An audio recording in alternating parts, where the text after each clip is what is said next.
Sa tête et ses cheveux sont merveilleusement décrits dans Apocalypse 1, 14 à 18. Ses cheveux étaient blancs comme de la laine. Les cheveux blancs du Seigneur parlent de sagesse éternelle, de maturité et d'expérience. Daniel 7, 9. Beaucoup de personnes n'aiment pas les cheveux gris. Elles les arrachent dès qu'ils apparaissent. Cependant, la sagesse humaine peut se tromper. C'est seulement par la sagesse divine que nous pouvons comprendre les mystères de Dieu. Jacques 1,5 nous dit que si nous manquons de sagesse, nous devons la demander à Dieu. La vraie sagesse est paisible et conciliante. La véritable sagesse spirituelle céleste est décrite dans Proverbe 8, 1 à 5 et 25 à 30. Proverbe 9, 1 nous parle par ailleurs des 7 piliers de la sagesse céleste.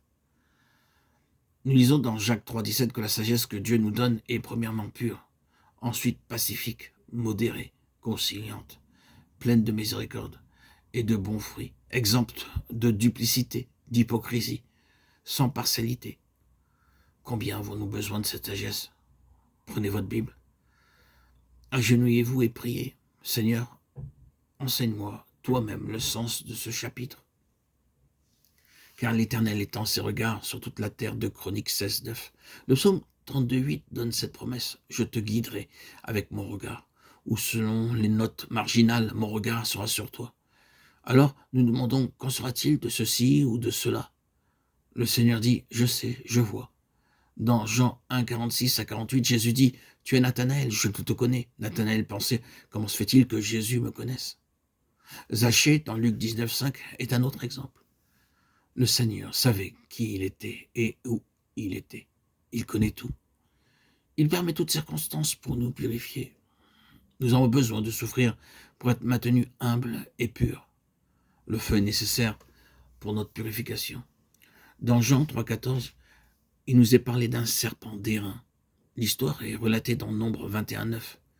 L'Israélite mourant, mordu par le serpent venimeux, regardant le serpent d'airain et vivait. Le serpent n'avait en lui-même aucun pouvoir. Dans 2 Rois 18, 4, nous voyons comment le peuple commença à adorer le serpent si Dieu le détruisit. L'airain parle du jugement. L'autel était d'airain. Les pieds du Seigneur étaient semblables à de l'airain. Dans Genèse 3, 15, la prophétie déclare que la tête du serpent sera écrasée. Romains 16, 20 promet que le Dieu de paix écrasera bientôt Satan sous les pieds du peuple de Dieu. Le diable a été vaincu par la mort de Jésus sur la croix, et non par des miracles.